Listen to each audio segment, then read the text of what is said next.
Hello good morning student ધોરણ 9 વિષય સામાજિક વિજ્ઞાન ચેપ્ટર 10 સરકારના અંગો. વિદ્યાર્થી મિત્રો, આજે આપણે ચેપ્ટર 10ની અંદર જે સરકારના મુખ્ય 3 અંગો છે, ધારાસભા, કારોબારી અને ન્યાયતંત્ર, એના વિશે વાત કરીશું. અને આ ત્રણેય જે અંગો છે એમનો પરસ્પર સંબંધ કેવો છે, એમના કાર્યો શું છે, કયા કયા કાર્યોની એમને વહેંચણી કરવામાં આવી છે, આ અંગે આપણે વિસ્તૃતમાં અભ્યાસ આજે કરીશું. રાજ્યના મૂળભૂત હેતુ, આજે જે ડિવાઈડ કરવા, સરકારના અંગોને અલગ અલગ કાર્યોની વહેંચણી કરવા પાછળનો મુખ્ય હેતુ એ છે કે રાજ્યની અંદર ખૂબ સારી રીતે વ્યવસ્થા ચાલે, લોકોની સુખ સગવડો સચવાય, એમની સમસ્યાઓના ઉકેલ આવે. આ બધા એના મુખ્ય હેતુ રહેલા છે. એટલે આપણે જોઈએ કે દેશની અંદર ચાહે સંસદમાં હોય કે રાજ્ય સરકાર, એટલે કે કેન્દ્ર લેવલે હોય કે રાજ્ય લેવલે હોય, આવા 3 જે અંગો જે છે અને દરેકની અલગ અલગ જવાબદારીઓ જે છે એ સારી રીતે નિભાવી શકે અને એકબીજાને સપોર્ટ કરી શકે, એવા હેતુથી આ અંગો પાડવામાં આવ્યા છે.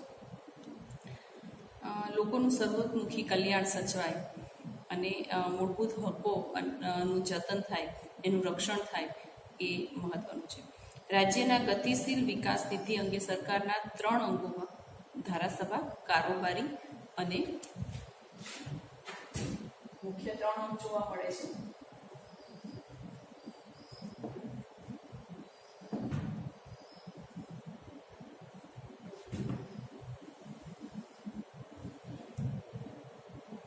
ધારાસભા,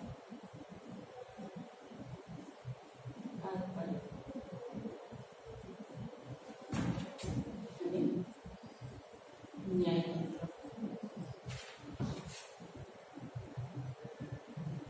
આ 3 વસ્તુને આજે આપણે ડિટેલમાં સમજીશું.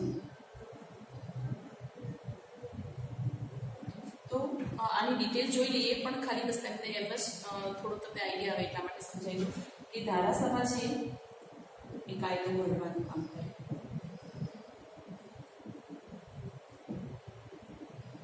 ધારાસભાનું મુખ્ય કાર્ય આપણે 7મા ધોરણમાં આના વિશે ડિટેલમાં નહીં, પણ બસ એમ ખાલી શીખી ગયા છે કે એના અંગોનું મુખ્ય કાર્ય શું હોય છે. બરાબર, આટલું ડિટેલમાં નથી જોયું. આજે આપણે વિગતવાર ચર્ચા કરીશું કે કાયદો ઘડવાનું કાર્ય કોણ કરે? ધારાસભા. પછી જે કાયદો ધારાસભા દ્વારા ઘડાયેલો છે એને અમલમાં મુકાવવાનું કાર્ય કોણ કરે? કારોબારી. અમલ કરાવવાનું કાર્ય કારોબારી કરે. અને ન્યાયતંત્ર છે. ન્યાયતંત્ર જે વ્યક્તિ અમલ નથી કરતો એને સજા કે દંડ આપવાનું કાર્ય કરે છે. તો આ 3 અંગોને આપણે સમજી શકીએ. ધારાસભાને કાયદો ઘડવાનું કામ છે, કારોબારીને એને અમલ કરાવવાનું કામ છે, અને ન્યાયતંત્રનું કામ છે કે જે તે વ્યક્તિ જો એ કાયદાનો અમલ નથી કરતો તો એને સજા અથવા દંડ ફટકારવામાં આવે છે. એ ન્યાયતંત્રનું કામ છે. તો આ 3 કાર્યો, 3 અંગો છે એ કોઈ પણ દેશ અથવા રાજ્યને ચલાવવા માટે પૂરતા છે. કારણ કે આ 3નું સમન્વય થાય ત્યારે જ રાજ્યની અંદર કલ્યાણકારી રાજ્ય બની શકે, એની સુખાકારી જળવાઈ રહે.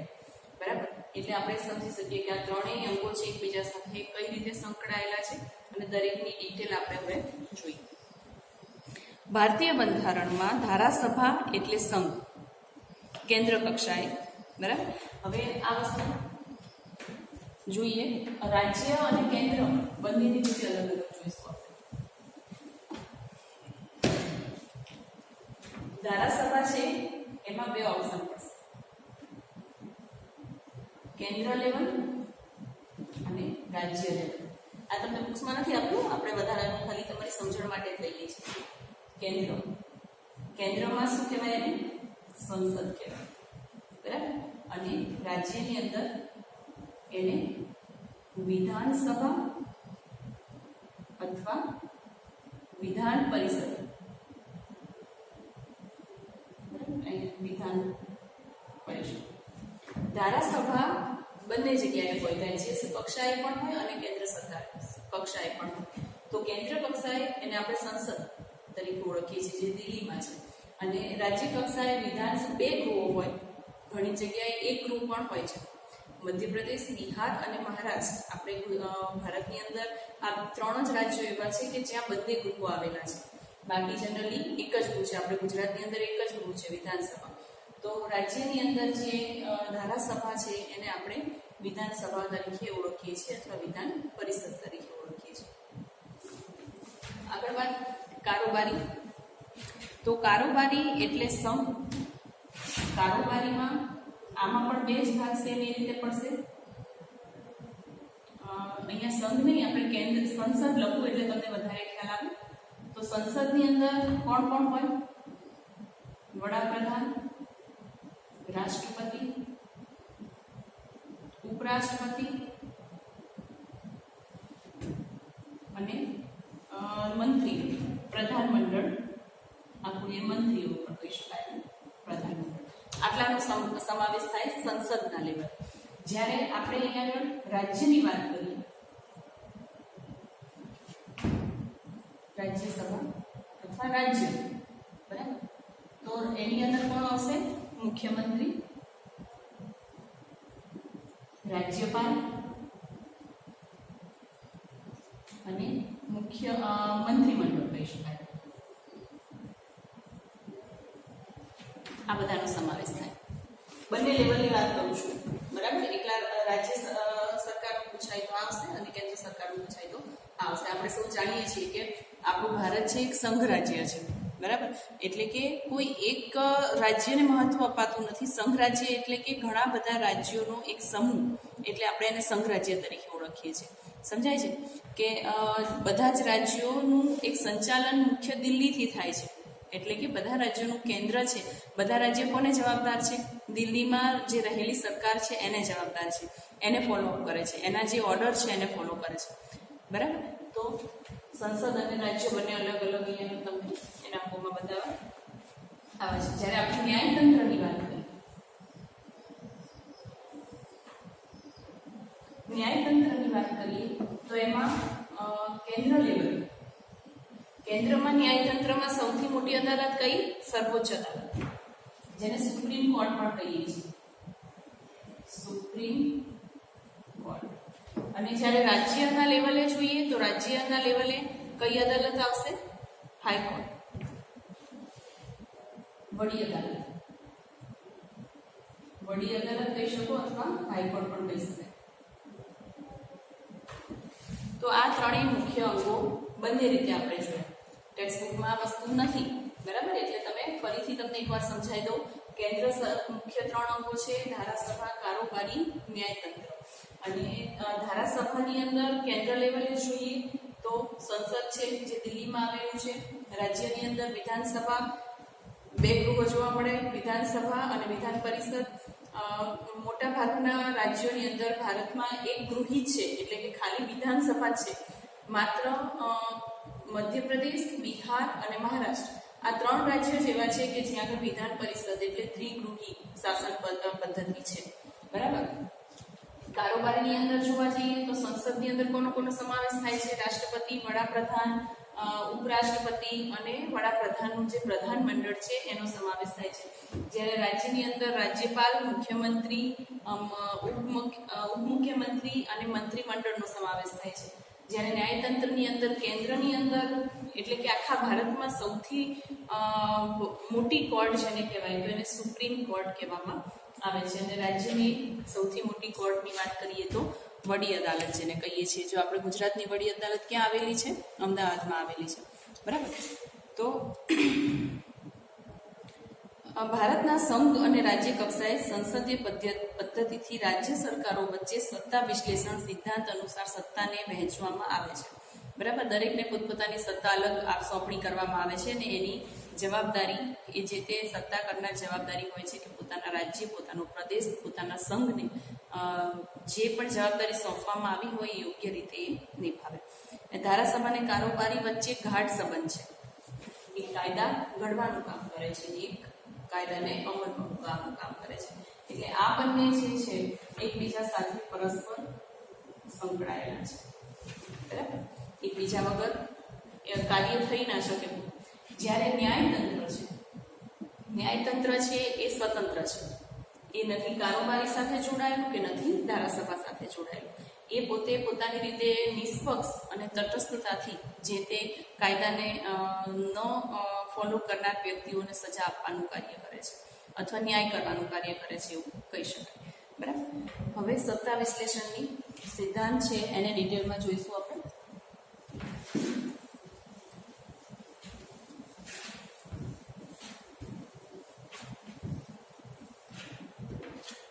સત્તા વિશ્લેષણનો સિદ્ધાંત.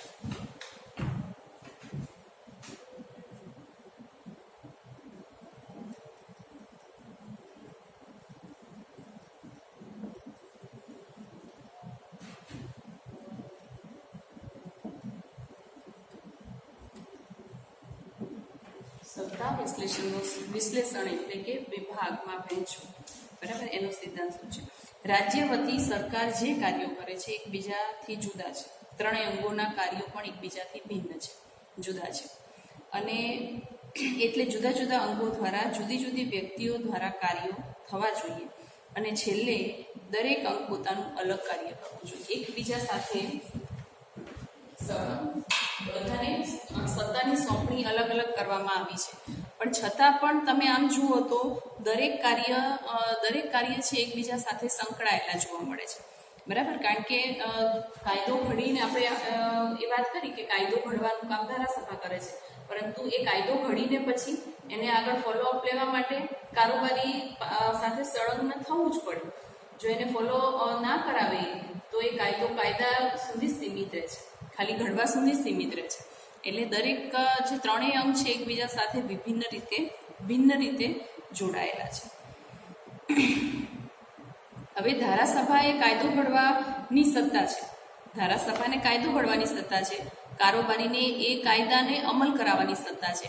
અને ન્યાયતંત્ર તો આખું અલગ જ છે. પરંતુ જો ધારાસભાને કાયદો ઘડવાની સત્તા છે એની ઉપર જો અંકુશ મૂકવામાં ના આવે, બરાબર, કારોબારી અને ન્યાયતંત્ર દ્વારા ધારાસભા ઉપર એક જાતનો અંકુશ હોય છે. કાયદો ઘડવા માટે અમુક નિયમો હોય છે અને એ નિયમો છે એ ધારાસભાને ફોલો કરવા જ પડે. નહીતર તો એ સ્વચ્છંદી થઈને કોઈ પણ નિયમો ઘડી નાખે એ બિલકુલ કોઈ પણ સંઘ રાજ્ય માટે યોગ્ય ગણી શકાય નહીં. બરાબર. તો ધારાસભા કાયદો ઘડવાની સત્તા છે, પરંતુ એની ઉપર અંકુશ કોણ રાખે છે? કારોબારી અને ન્યાયતંત્ર એની ઉપર અંકુશ રાખે છે. અને કારોબારી અને ન્યાયતંત્ર ઉપર ધારાસભા અંકુશ રાખે છે અને ધારાસભા અને કારોબારી બંને પર ન્યાયતંત્ર અંકુશ રાખે છે. ટૂંકમાં ત્રણેય એકબીજાથી અલગ અલગ ભિન્ન કાર્યોની સોંપણી કરી હોવા છતાં પણ ત્રણેયનો અંકુશ એકબીજા ઉપર રહેલો છે.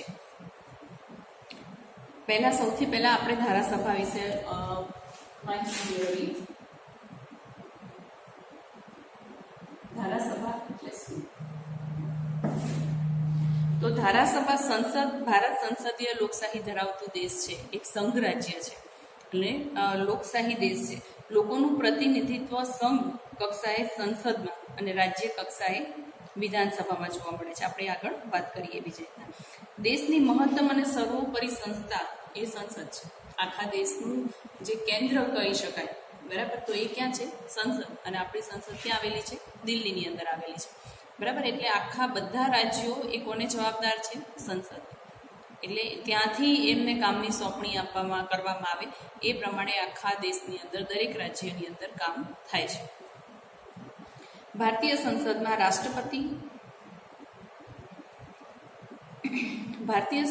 રાષ્ટ્રપતિ, ઉપરાષ્ટ્રપતિ, વડાપ્રધાન અને રાજ્યસભા અને લોકસભાનો સમાવેશ થાય છે. અને ધારાસભાના 2 પ્રકાર છે એની નોંધ લો.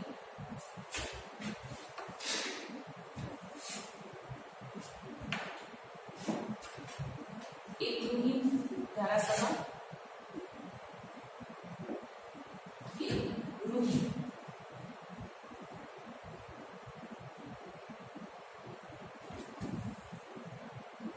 દ્વિગૃહી.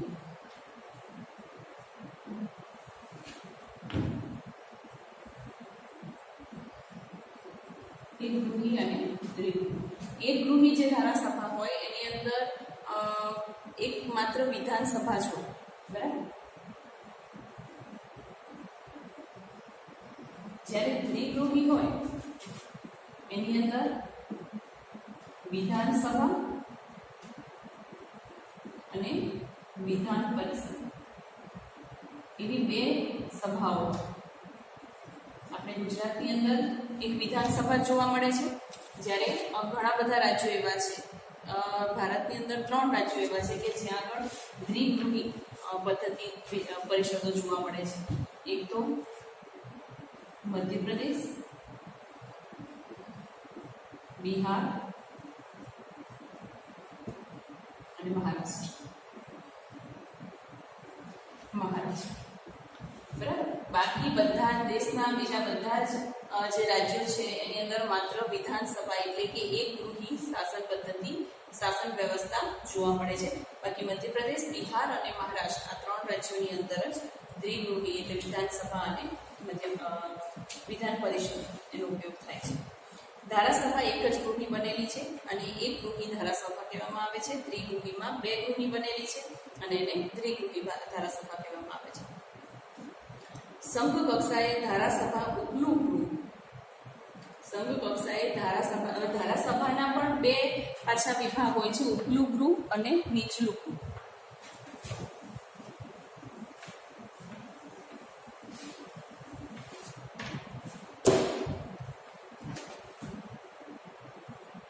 ઉપલું ગૃહ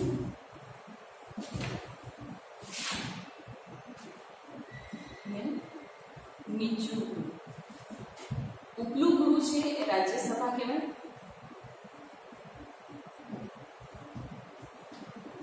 અને નીચલું ગૃહ છે એ લોકસભા કહેવાય. સમજાય છે કે ધારાસભા છે એ 2 કક્ષાએ હોય. સંસદની અંદર ઉપલું ગૃહ રાજ્યસભા અને નીચલું ગૃહ લોકસભા તરીકે ઓળખાય છે.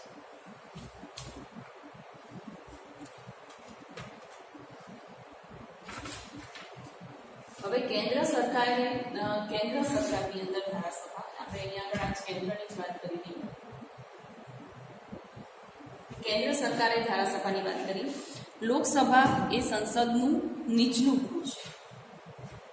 આપણે પહેલા લોકસભાની વાત કરી. આ નીચલું ગૃહ છે. લોકસભા છે એ નીચલું ગૃહ છે. એની અંદર સભ્યોની સંખ્યા છે કેટલી છે? 545. સભ્યો 545 અને એની અંદર 545 ની અંદર 2 એંગ્લો ઇન્ડિયન. 545 જે સભ્યો લેવામાં આવે છે એની અંદર 2 એંગ્લો ઇન્ડિયન છે. એંગ્લો ઇન્ડિયન એટલે શું? આપણે અગાઉના ધોરણમાં પણ શીખી ગયા હશે કે જેના ફાધર છે ઇન્ડિયન હોય, જેનું નેટિવ ઇન્ડિયન હોય, પરંતુ એના મધર છે, જે વ્યક્તિના મધર છે એ કોઈ બહારના દેશની વ્યક્તિ હોય.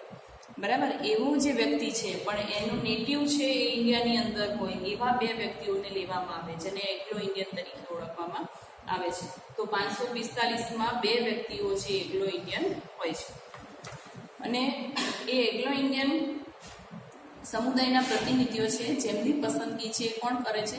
રાષ્ટ્રપતિ કરે છે. બરાબર. એ પણ તમને ક્યાંક એક્ઝામની અંદર પૂછાય કે એંગ્લો ઇન્ડિયન પ્રતિનિધિઓની પસંદગી કોણ કરે છે? તો રાષ્ટ્રપતિ કરે છે. રાષ્ટ્રપતિ એ સંસદનો એક ભાગ છે. બરાબર. એ બંને ધારાસભા હોય કે રાજ્યસભા, આ બંનેનો મુખ્ય ભાગ છે રાષ્ટ્રપતિ.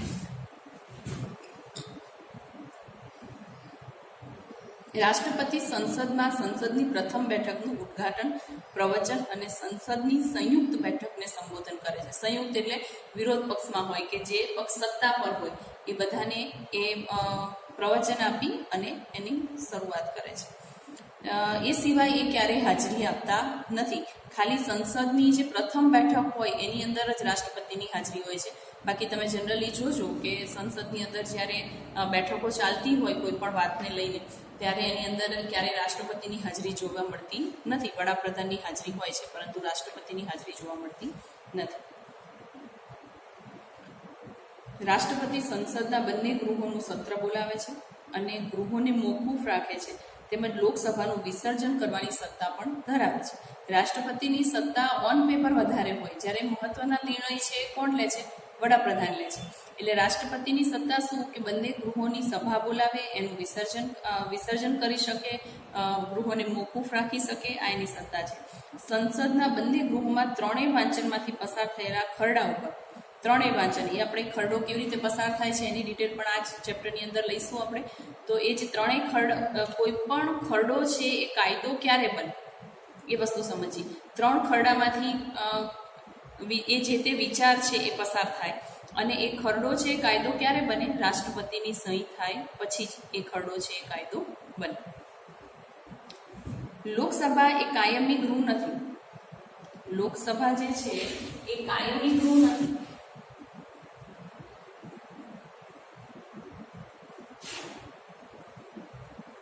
એનું સતત વિસર્જન થયા કરે છે, એનું વિસર્જન કરવામાં આવેલું. ભારતીય સંસદે બંધારણમાં દર્શાવેલી મર્યાદાઓમાં રહી પોતાની સત્તાઓ ભોગવવાની છે. તેથી બંધારણ સર્વોપરી છે. બરાબર. બંધારણની અંદર જે કંઈ પણ નિયમો આપવામાં આવ્યા છે, તો ચાહે લોકસભા હોય કે ચાહે રાજ્યસભા હોય, એ સર્વોપરી હોય એવા બંધારણને અનુસરવું પડે છે. સંસદ નથી. સંસદે સર્વોપરી ના ગણાય, ભલે સંચાલન એ બધી કરે, પરંતુ આ દરેક વસ્તુનું મુખ્ય જે કહેવાય કે એનું બેકબોન જે કહીએ આપણે, તો એ કોણ છે? બંધારણ. કોઈ પણ કાયદા ઘડવા માટે બંધારણનો ઉપયોગ કરવો પડે, એને અનુસરવું પડે. કાયદાનો અમલ કરાવવા માટે અને ન્યાયતંત્રએ પણ ક્યાંક બંધારણની સપોર્ટ લેવો પડતો હોય છે. વિસંગત હોય તો અદાલતમાં પડકારી શકાય.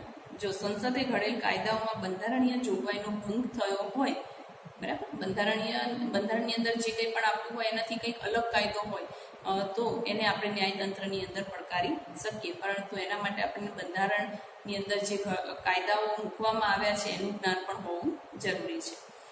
જો અદાલત એમ ખાતરી થાય કે બંધારણની જોગવાઈનો ભંગ થયો છે, તો ગેરબંધારણીય ગણી અને એ કાયદો છે એને રદ-બાતલ કરવામાં આવે છે. બરાબર. હવે સંસદના સભ્યની લાયકાત શું છે એની વાત કરીએ. લોકસભાના સભ્ય તરીકે લાયકાત મુજબ સૌથી પહેલા તો એ ભારતનો નાગરિક હોવો જોઈએ. બરાબર. એ સંસદના સભ્યોની લાયકાત, આ બધું જાણવું અતિ મહત્વનું છે. નહીં કે એક્ઝામ લક્ષી છે એટલા માટે એક્ઝામ ઓરિએન્ટેડ એને આપણે સમજીએ વસ્તુ, પણ જે દેશમાં આપણે રહ્યા છીએ અથવા અત્યારે વસી રહ્યા છીએ, જે આપણો દેશ છે, એનું બંધારણ શું છે, એની આખી સિસ્ટમ કઈ રીતની છે, બરાબર. તો એ આપણે એક તો જાણવું જરૂરી છે. અને એ ઇન ફ્યુચર તમે કોઈ પણ એક્ઝામો આપશો, એન્ટ્રન્સ એક્ઝામ, એની અંદર પણ આ મુદ્દો છે અતિ મહત્વનો છે. એટલે આપણે એને ડિટેલમાં અને શાંતિથી એને ચલાવીશું, જેથી તમને ખ્યાલ આવે. અહીંયા આગળ આપણે વાત કરીએ સંસદના સભ્યોની લાયકાત શું છે.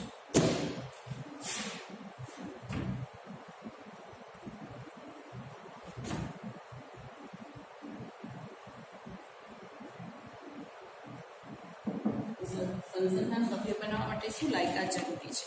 તો સંસદના સભ્ય માટે તો સૌથી પહેલા તો એ ભારતનો નાગરિક હોવો જોઈએ. બરાબર. એ અતિ મહત્વનું છે. ચૂંટણી લડવા માટે ઓછામાં ઓછી એના 25 વર્ષની ઉંમર હોવી જોઈએ. સંસદે નક્કી કરેલી અન્ય લાયકાત ધરાવતો હોવો જોઈએ. નાદાર કે માનસિક અસ્થિર હોવો જોઈએ નહીં. કેન્દ્ર કે રાજ્ય સરકારમાં સવેતન હોદ્દો ધરાવતો ન હોવો જોઈએ. એટલે કે એ કોઈ પણ રીતે રાજ્યની અંદર કેન્દ્ર સરકારનો કોઈ પણ સરકારી કર્મચારી ન હોવો જોઈએ. જો તમારે સંસદના સભ્ય બનવું હોય તો પહેલાં તમે જો સરકારી નોકરી કરતા હોય તો એના પરથી તમારે રાજીનામું આપવું જરૂરી બને છે. 25 વર્ષની ઉંમર હોવી જોઈએ. સક્ષમ અદાલત દ્વારા ગુનેગાર પુરવાર થયેલો હોવો જોઈએ નહીં. એની ઉપર કોઈ પણ જાતનો કેસ થયેલો હોવો જોઈએ નહીં. તેવી જ વ્યક્તિ સંસદમાં ઉમેદવારી નોંધાવી શકે. સંસદની 2 બેઠકો વચ્ચે 6 માસથી વધુ સમયગાળો પસાર ન થાય તે રીતે ગૃહની બેઠક બોલાવવી પડે છે. લોકસભાનું વિસર્જન વડાપ્રધાનની સલાહથી જ રાષ્ટ્રપતિ કરી શકે.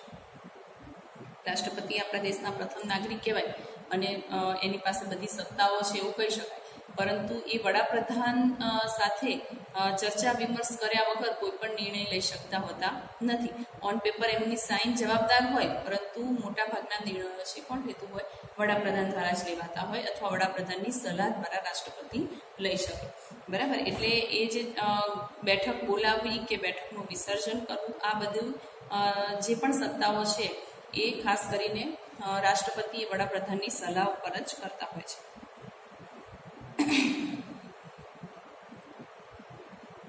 ગૃહનો સભ્ય હોય તેવી વ્યક્તિ ગૃહની કાર્યવાહીમાં ભાગ લઈ શકે અને મતદાન કરી શકે છે. પરંતુ મંત્રીમંડળનો કોઈ સભ્ય સંસદના નીચલા ગૃહનો સભ્ય ન હોય તો પણ બંને ગૃહની ચર્ચામાં ભાગ લઈ શકે છે. મંત્રીમંડળનો જે કોઈ પણ સભ્ય હોય એ ભલે ગૃહનો સભ્ય નથી હોતો, લોકસભાનો સભ્ય ન હોય, પરંતુ એ બંને ગૃહોની અંદર ચર્ચાની અંદર ભાગ લઈ શકે છે. પરંતુ જે ગૃહમાં સભ્ય હોય તે જ ગૃહમાં મતદાન કરી શકે છે.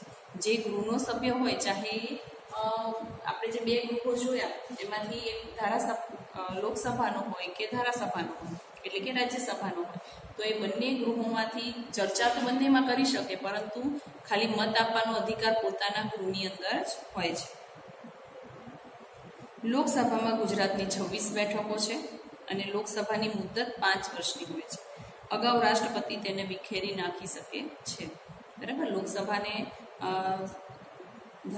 ધારાસભા જે હોય છે એને વિખેરવાની સત્તા છે કોની પાસે હોય છે? ખાલી રાષ્ટ્રપતિ પાસે જ હોય છે. અને એની મુદ્દત આમ તો 5 વર્ષની હોય છે, પરંતુ એ પહેલાં જો રાષ્ટ્રપતિને એવું લાગે તો એ રાષ્ટ્રપતિ છે એ આખી જે ધારાસભા છે એને વેરવિખેર કરી શકે લોકસભાને.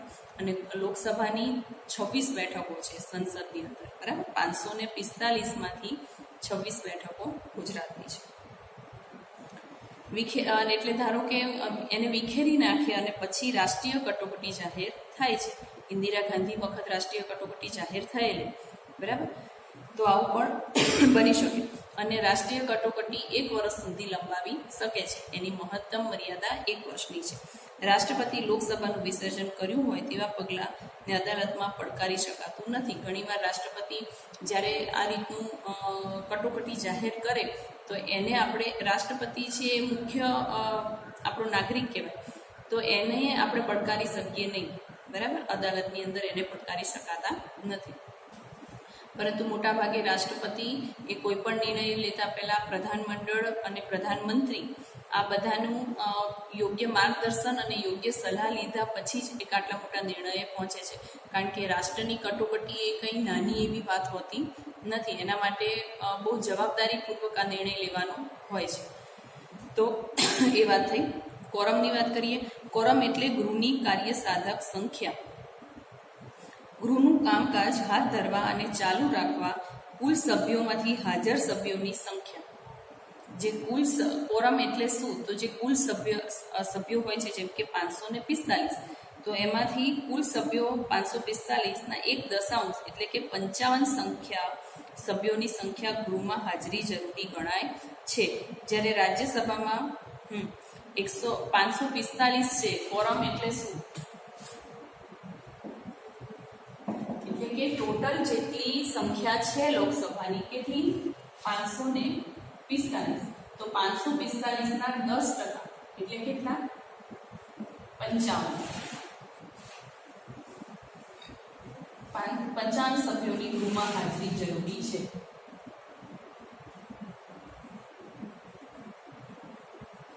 એને આપણે શું કહીશું? કોરમ. 10% હાજરી હોવી જરૂરી છે. એવી જ રીતે રાજ્યસભાની વાત કરીએ તો રાજ્યસભાની અંદર 250 સભ્ય સંખ્યા છે. એના 10% કરીએ. બરાબર. તો એ 10%માં 25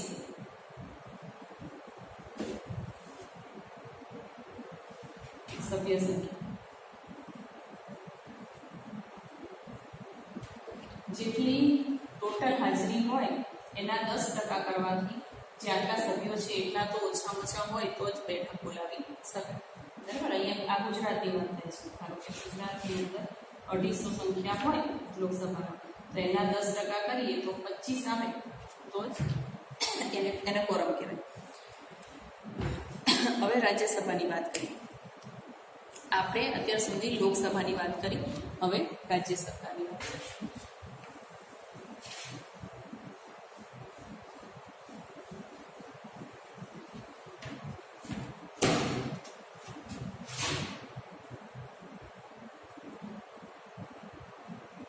રાજ્યસભા રાજ્યસભાની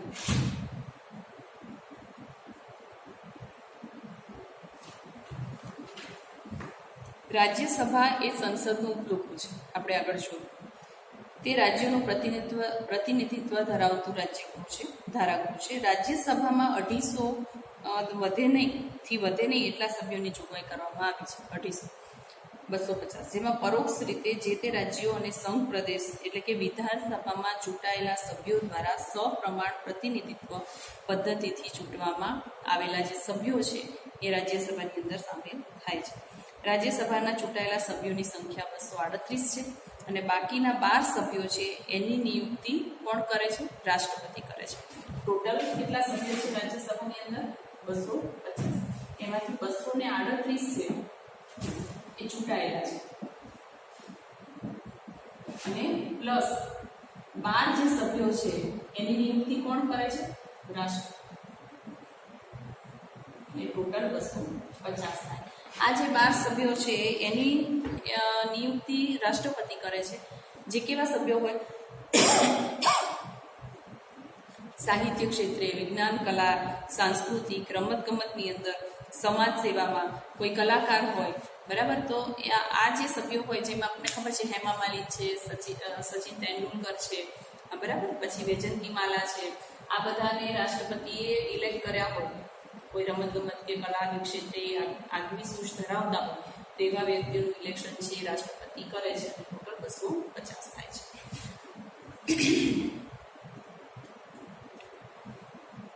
કોઈ એક વ્યક્તિ એક સાથે 2 ગૃહનો સભ્ય થઈ શકે નહીં, બરાબર. લોકસભા અને રાજ્યસભા બંને ગૃહનો સભ્ય થઈ શકે નહીં.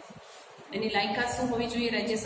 રાજ્યસભાના સભ્ય થવા માટે વ્યક્તિ ભારતની નાગરિક હોવી જોઈએ, 30 વર્ષ કે તેથી વધુ ઉંમર હોવી જોઈએ, નાદાર કે માનસિક હાલત એની ઓકે હોવી જોઈએ, અસ્થિર હોવો જોઈએ નહીં, ગુનેગાર હોવો જોઈએ નહીં, અને સંસ્થામાં સવેતન એટલે કે કોઈ પણ સરકારી કર્મચારીએ હોવો જોઈએ નહીં.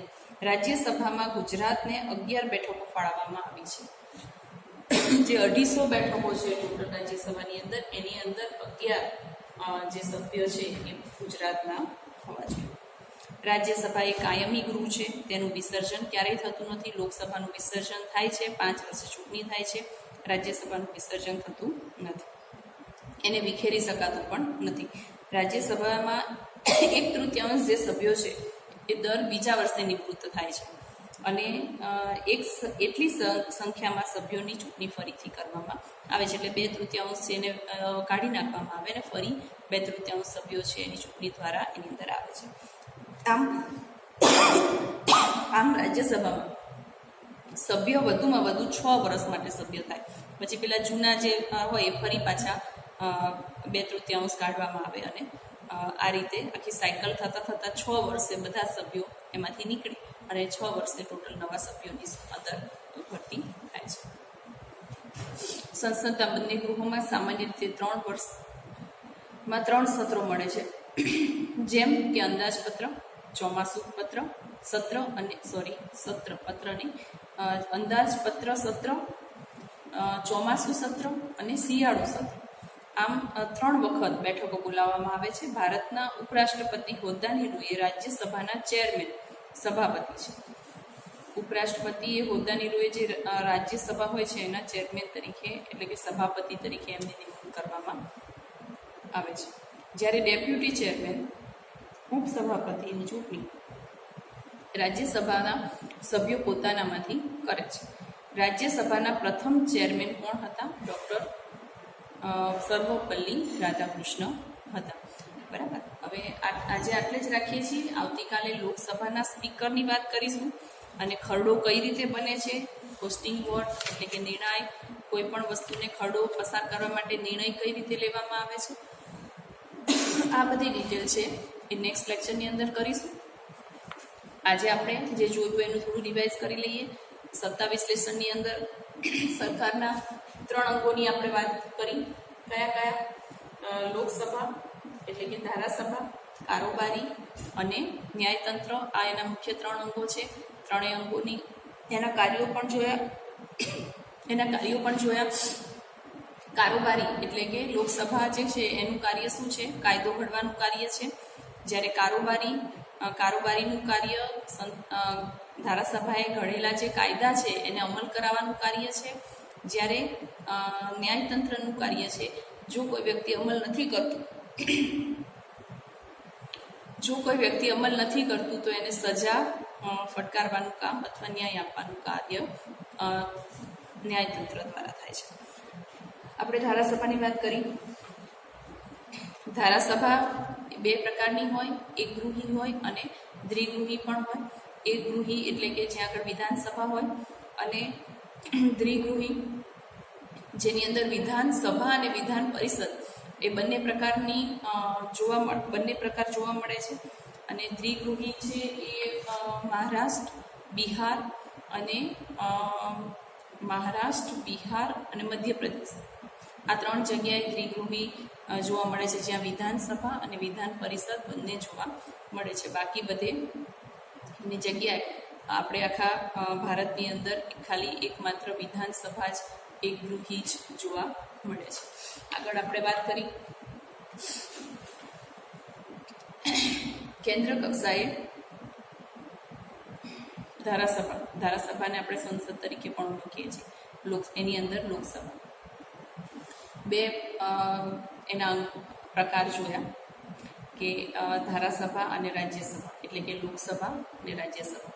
તો લોકસભા છે એ સંસદનું નીચલું ગૃહ છે, બરાબર. એના સભ્યોની સંખ્યા 545 છે, અને 545માં 2 એંગ્લો ઇન્ડિયન લેવામાં આવે છે.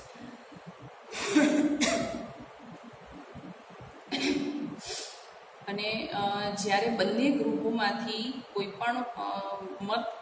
પણ વિચારને જ્યારે કાયદો બનાવવો હોય તો બંને ગૃહોમાંથી પસાર થવું પડે. રાજ્યસભામાંથી પણ થવું પડે અને લોકસભામાં થવું પડે. પણ આ બંને ગૃહોમાંથી પસાર થયેલો જે ખરડો છે એ કાયદો ક્યારે બને? રાષ્ટ્રપતિની સાઇન થાય એ પછી જ એ ખરડો છે એ કાયદાની અંદર પરિવર્તિત થાય છે. સંસદના સભ્યોની લાયકાત જોઈએ કે 25 વર્ષથી વધુ હોવો જોઈએ, ભારતનો નાગરિક હોવો જોઈએ, અસ્થિર મગજનો ન હોવો જોઈએ, કોઈ પણ સરકારી હોદ્દા પર ન હોવો જોઈએ, બરાબર. આ બધી વાત કરીએ આપણે. અને સંસદના જે સભ્યો છે લોકસભાના એનું વિસર્જન થાય છે. દર 5 વર્ષે નવા સભ્યો આવે છે ચૂંટણી દ્વારા. અને લગભગ રાષ્ટ્રપતિ જ એક લોકસભાનું વિસર્જન 5 વર્ષ પહેલાં જો કરવા માંગે તો કરી શકે છે, પરંતુ એમાં પણ વડાપ્રધાનની સંમતિની એમને જરૂર પડે છે. સંસદના જે લોકસભાના સભ્યો છે એમાં અમુક બંને પક્ષમાં ચર્ચામાં ભાગ લઈ શકે, પરંતુ જ્યારે મત આપવાનો વાત હોય તો એ પોતાના ગૃહની અંદર જ મત આપી શકે છે. લોકસભાની અંદર 26 બેઠકો ગુજરાતની છે.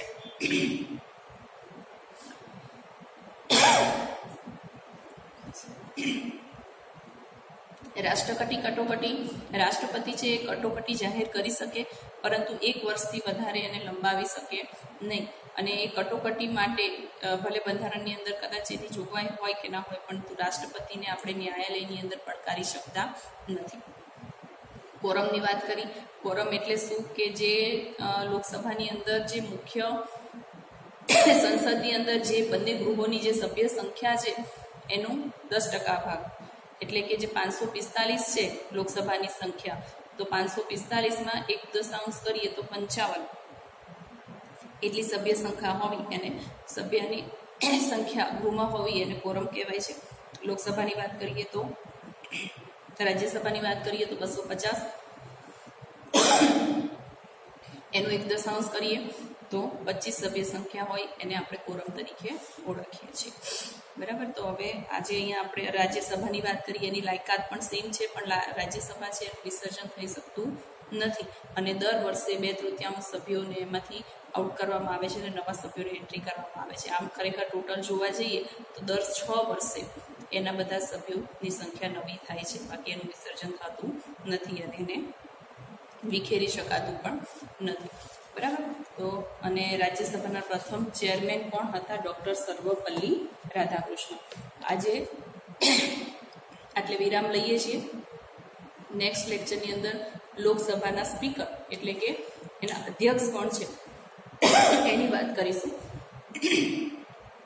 અને ખરડાની પણ વાત કરીશું અને કોસ્ટિંગ વોટ એની પણ વાત કરીશું. બરાબર, એ આખી ડિટેલ ફરી નેક્સ્ટ લેક્ચરમાં જોઈશું. આજે એટલે વિરામ લઈએ. Thank you. ગૃહી રાજ્ય વ્યવસ્થા છે. આપણે એ વાત કરી કે ભારતના મોટાભાગના રાજ્યોમાં એક ગૃહી શાસન વ્યવસ્થા છે, જેમાં ફક્ત વિધાનસભાને સ્થાન આપવામાં આવ્યું છે. જ્યારે દ્વિગૃહી એટલે કે વિધાનસભા અને વિધાન પરિષદ એવા બે પ્રકારના ગૃહો જોવા મળે છે રાજ્યની અંદર. એવા માત્ર ભારતના દરેક રાજ્યોમાંથી 3 જ રાજ્યો છે જેની અંદર દ્વિગૃહી શાસન વ્યવસ્થા જોવા મળે છે. બિહાર, ઉત્તર પ્રદેશ અને મહારાષ્ટ્ર, આ 3 રાજ્યોની અંદર વિધાનસભા અને વિધાન પરિષદ જોવા મળે છે. બાકીના રાજ્યોમાં ફક્ત વિધાનસભા છે. આપણે ગુજરાતની વાત કરીએ તો ગુજરાતની અંદર એકમાત્ર વિધાનસભા છે, જે ગાંધીનગરમાં આવેલી છે. આ ઉપરાંત આપણે લોકસભાની વાત કરી. ધારાસભા, લોકસભા, સંસદના સભ્યોની લાયકાત કેટલી હોવી જોઈએ એની ડિટેલ મેળવી. રાજ્યસભા અને રાજ્યસભાના જે સભ્યો છે એમની લાયકાત કેટલી હોવી જોઈએ એની વાત કરી. લોકસભાના સ્પીકરની વાત કરી. લોકસભાનું કામકાજ વ્યવસ્થિતપણે અને ચોક્કસ નીતિ નિયમોથી ચાલે એ માટે લોકસભાની અંદર સ્પીકર, ગૃહની અંદર શિસ્ત વ્યવસ્થા જળવાય એટલા માટે જે વ્યક્તિની વરણી કરવામાં આવે છે એને આપણે સ્પીકર એટલે કે અધ્યક્ષ પણ કહીએ છીએ. અને એ ગૌરવ જાળવવાનું, લોકસભાનું ગૌરવ જાળવવાનું મુખ્ય કાર્ય એ સ્પીકરનું હોય છે. લોકસભાના સભ્યો પોતાનામાંથી જ એક અધ્યક્ષ, ઉપાધ્યક્ષને પસંદ કરે છે. પોતે જે આખું જે એક મંડળ છે એની અંદરથી જ લોકો પસંદ કરે છે અને એમાંથી એક અધ્યક્ષ એટલે કે સ્પીકર બને છે. ગૃહનું અધ્યક્ષ પદ સંભાળીને તેની કાર્યવાહીને સંચાલન કરવાનું કામ, નિયમન કરવાનું કામ છે એ અધ્યક્ષ દ્વારા થાય છે. અને વિરોધ પક્ષ અને સત્તા પક્ષ આ બંને એ જે લોકસભાના અધ્યક્ષ હોય છે એને સંબોધીને જ દરેક ચર્ચા વિચારણા કરતા હોય છે. આપણે ઘણીવાર ન્યૂઝની અંદર પણ જોઈએ છે ને કે મહોદયા અથવા મહોદય એમ કરીને જે સંબોધન થતું હોય છે, તો એ દરેક બંને પક્ષ એ જે અધ્યક્ષ હોય છે, સ્પીકર હોય છે, એમને સંબોધીને જ કરતા હોય છે. અધ્યક્ષ કોઈ પણ રાજકીય પક્ષના કે પક્ષનું પીઠબળ ધરાવતા હોઈ શકે. બરાબર, એવું જરૂરી નથી કે સત્તા જેની હોય એ જ વ્યક્તિ સત્તા જેની હોય એ જ વ્યક્તિ અધ્યક્ષ હોય. બરાબર, વિરોધ પક્ષમાંથી અથવા વિપક્ષ જેને કહેવાય, વિરોધ પક્ષ એવો શબ્દ ના વપરાય આપણાથી, પરંતુ વિપક્ષ જે છે એમાંથી પણ હોઈ શકે અને જે સત્તા પર આવનાર પક્ષ છે એમાંથી પણ હોઈ શકે. કોઈ પણ પક્ષમાંથી એના અધ્યક્ષ બનાવી શકે. અધ્યક્ષ પદે ચૂંટાયા પછી ગૃહની કાર્યવાહી તટસ્થ અને નિષ્પક્ષ રીતે ચલાવવાની રહે છે. એમાં પછી એવી કોઈ મેન્ટાલિટી એ વખત નથી હોતી કે હું કોઈ ફલાણા પક્ષમાંથી આવ્યો છું તો એના લોકોની જ તરફેણ કરવી, એના સભ્યોની જ તરફેણ કરવી, પણ એક નિષ્પક્ષ તટસ્થ રીતે નિર્ણય આપીને એ ગૃહની કાર્યવાહી એમને ચલાવવાની હોય છે. લોકસભાના વિસર્જન કે ભંગ સાથે અધ્યક્ષની મુદત પણ પૂરી થાય છે. લોકસભા જે આપણે વાત કરીએ કે લોકસભા છે 5 વર્ષે ચૂંટાય, તો જ્યારે એ 5 વર્ષે ફરી ચૂંટણી થાય ત્યારે એ અધ્યક્ષ જે સ્પીકર છે એમની કાર્યવાહી પણ પૂર્ણ થાય છે. નવી લોકસભાની રચના થાય ત્યાં સુધી તેનો હોદ્દો ચાલુ રહે છે. નવી લોકસભાની રચના થાય પાછું એ બધામાંથી વિપક્ષ અને સત્તા પર આવનાર પક્ષમાંથી જે તે વ્યક્તિને ફરીથી સ્પીકર તરીકે ચૂંટવામાં આવે ત્યાં સુધી એ જૂના જે સ્પીકર છે એમની કાર્યવાહી ચાલુ રહે છે. 14 દિવસની નોટિસથી લોકસભાના સભ્યો સાદી બહુમતી ઠરાવ પસાર કરી અને સ્પીકરને મુદ્દા પરથી દૂર કરે છે. 14 દિવસની નોટિસ આપવામાં આવે ને પછી જે પક્ષ સત્તા પર હોય કે વિપક્ષમાં હોય, વિરોધ પક્ષમાં હોય, એમાંથી ફરીથી એક વ્યક્તિને સ્પીકર તરીકે ચૂંટવામાં આવે છે અને પછી એ જે જૂના સ્પીકર હોય એમને એમાંથી દૂર કરવામાં આવે છે. લોકસભા કે ધારાગૃહમાં થતા ભાષણો, ટીકાઓ અધ્યક્ષને ઉદ્દેશીને થાય છે. બરાબર, કંઈ પણ હોય, ટીકાઓ હોય કે કોઈ પણ ભાષણો હોય તો એ અધ્યક્ષશ્રી અથવા મહોદયશ્રી એવી રીતે સંબોધન કરીને જ દરેક પ્રકારના જે કંઈ પણ ભાષણો છે અથવા સમસ્યાઓ છે એનું નિરાકરણ એમને સંબોધીને કરવામાં આવે છે. સંસદના બંને ગૃહોમાં કાર્યવાહી અંગ્રેજી કે હિન્દીમાં થઈ શકે. બરાબર, આપણે મોટાભાગે ન્યૂઝની અંદર જોતા હોઈએ છીએ તો હિન્દી અથવા અંગ્રેજીમાં થઈ શકે. મોટાભાગે હિન્દીનો ઉપયોગ આપણે વધારે કરતા હોઈએ છીએ. પરંતુ આ બંને ભાષા ન જાણનાર કોઈ વ્યક્તિ હોય, ધારો કે કોઈ વ્યક્તિ એવું છે, આમ તો એવું બને નહીં કે ભારતની અંદર રહેતા હોય એને હિન્દી ન આવડતું હોય એક સભ્ય તરીકે, સંસદના સભ્ય તરીકે, પરંતુ બની શકે કે એવું હોય ત્યારે માતૃભાષામાં સંબોધવાની પરવાનગી અધ્યક્ષ આપી શકે છે. પોતે જે માતૃભાષા છે એની અંદર એ બોલી શકે છે. પછી કદાચ એ ભાષા છે સંસદના બીજા સભ્યોને ન આવડતી હોય તો પછી એ દુભાષિયા મીન્સ કોઈ ટ્રાન્સલેટર હોય એના દ્વારા એ ભાષાંતર કરી અને એ ફરીથી બીજા સભ્યો સુધી એ વાત પહોંચાડવાનો પ્રયત્ન કરવામાં આવે છે. અધ્યક્ષની પરવાનગી મેળવ્યા વિના સતત 60 દિવસ સુધી સભ્ય લોકસભામાં ગેરહાજર રહે તો તેની બેઠક ખાલી થયેલી ગણાય છે. સંસદની અંદર કોઈ પણ સભ્ય છે સંસદનો એ જો 60 દિવસ સુધી કોઈ પણ જાતની બીમારી કે વોટેવર કોઈ પણ અરજી કે જાણ કરતા નથી તો એ જે સીટ છે એ સંસદની અંદર ખાલી પડી છે એ વ્યક્તિને ત્યાંથી બાકાત કરવામાં આવ્યો છે અથવા પોતે રાજીનામું આપ્યું છે એવું કહી શકાય. અધ્યક્ષ ગૃહની સભાને મુલતવી રાખે છે. બરાબર. હવે જોઈએ કાસ્ટિંગ વોટ, નિર્ણાયક મત.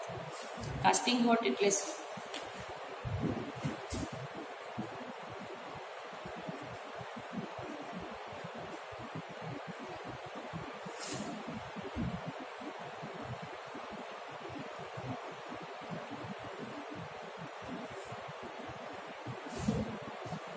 ગૃહની કોઈ કાર્યવાહી જ્યારે કોઈ પ્રશ્ન, બાબત, સમસ્યા, ગંભીર કોઈ સમસ્યા હોય તો એ અંગે ખરડા પરની ચર્ચા વિમર્શના અંતે નિર્ણય વખતે તરફેણમાં કે વિરુદ્ધમાં સરખા મત પડે ત્યારે અધ્યક્ષ પોતાના નિર્ણાયક મત આપી શકે છે.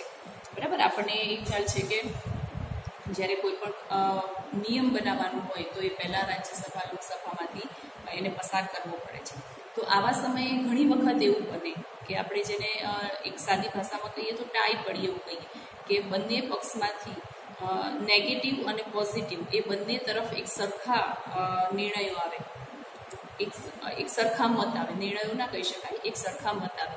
તો આવા સમયે શું કરવું? ત્યારે જે અધ્યક્ષ છે એ પોતે એની અંદર વોટ આપી શકે કે એમને કઈ બાજુ નેગેટિવ કે પોઝિટિવ કઈ બાજુનો મત આપવો છે.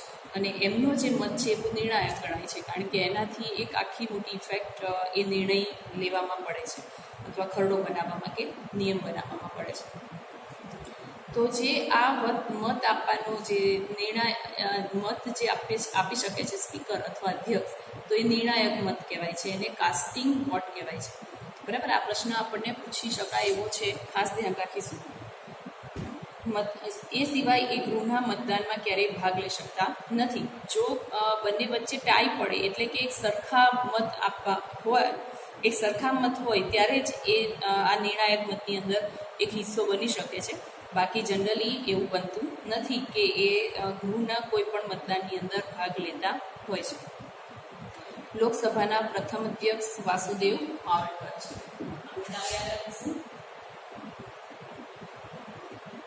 લોકસભાના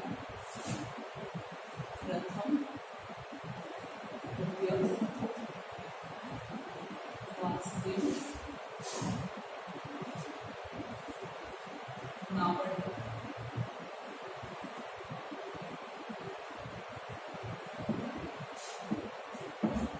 લોકસભાના પ્રથમ અધ્યક્ષ છે. બરાબર. એટલે કાસ્ટિંગ વોટ એટલે શું? ફરી એકવાર રિવાઇઝ કરી લઈએ. 2 માર્ક્સની અંદર આ પ્રશ્ન પૂછાઈ શકે.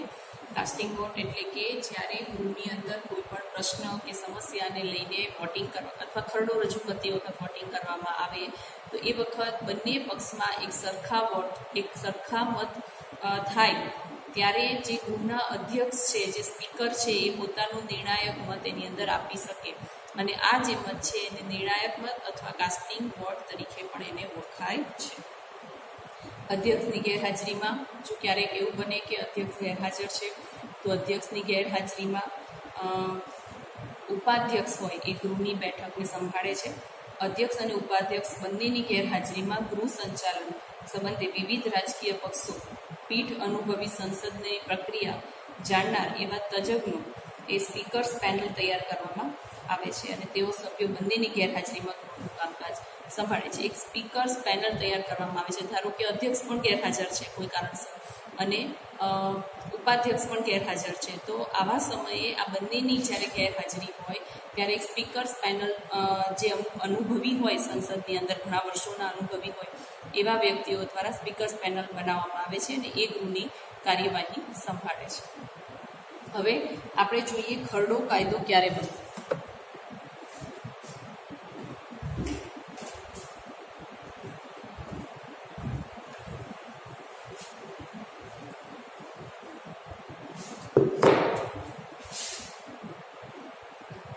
પ્રશ્ન છે અને જનરલ નોલેજ માટે પણ એનું ઇમ્પોર્ટન્સ આપણે ગણી શકીએ.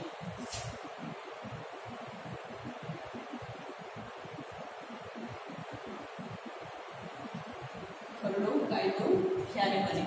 બરાબર. તો ખરડો એટલે શું? તે વિધેયક.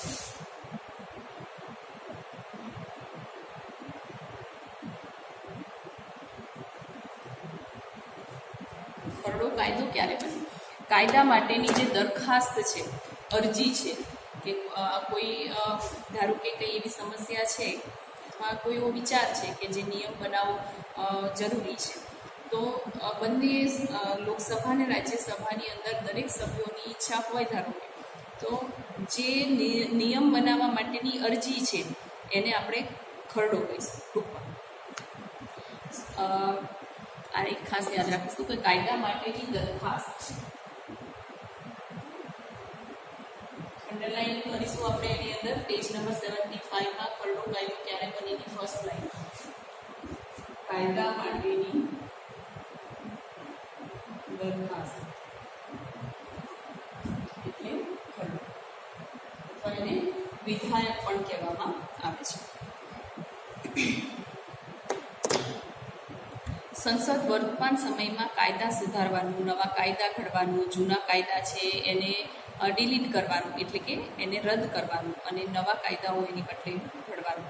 આપણે સૌ જાણીએ છીએ કે 1947માં જે બંધારણ બન્યું એ પર ઘણા બધા કાયદાઓ અમલમાં આવ્યા, ઘણા બધા નિયમો અમલમાં આવ્યા, પરંતુ બની શકે કે એમાંના ઘણા બધા નિયમો અને કાયદાઓ હશે કે જે કદાચ આજની તારીખમાં સુટેબલ નહીં હોય, અનુકૂળ નહીં હોય, કારણ કે એ સમયે જ્યારે કાયદા બન્યા ત્યારે એ સમયની ભૌગોલિક પરિસ્થિતિ છે, સામાજિક પરિસ્થિતિ છે અને લોકોની માનસિક પરિસ્થિતિ એ બધામાં બહુ જ ડિફરન્સ છે.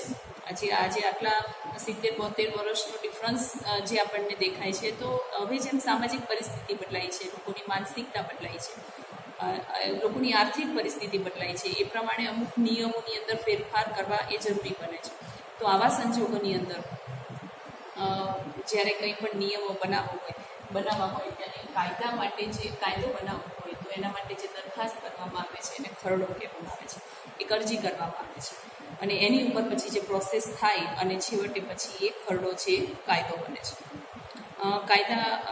ખરડા છે એ ઘણા પ્રકારના હોય. સામાન્ય ખરડા હોય, નાણાકીય ખરડા હોય, બંધારણીય સુધારાની અંદર કરવામાં આવતા ખરડા હોય, બરાબર. એના માટેની પણ અરજી હોઈ શકે કે જે બંધારણ લખવામાં આવ્યું છે, આપણું બંધારણ છે એ એક ફ્લેક્સિબલ છે એવું કહી શકાય કે એની અંદર એવું નથી કે પથ્થરની લખેલી લકીર હોય, બરાબર. એની અંદર સુધારા વધારા કરી શકાય એવું એને રાખવામાં આવ્યું છે.